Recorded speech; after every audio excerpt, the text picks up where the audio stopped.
Labas, su jumis vėl aš, Obaliukas Džonas, ir šiandien mes filmuojame antrą seriją.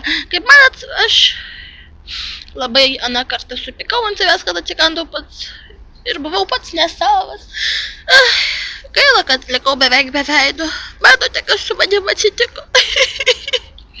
Kažkas mane pradėjo valgyti. Nesuprantu, kas šiais laikais dedasi. Man baisu net į lauką. Atliks špukštukas ir sules mane. Ar ateiks koks žmogus ir atsikas, vat štai taip.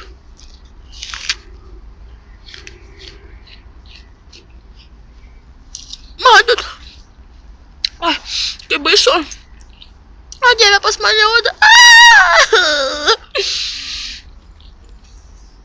Tai kad rašykite komentaruose, kaip man išsigelbėti. Statykit pirštus į viršą. Subscribinkit. Sharingit. Supratot? Kiekvienas laikas padeda man išgyventi. Gal ir išgyvensiu iki rytojaus. Matot, koks mano dabar baisus profilis.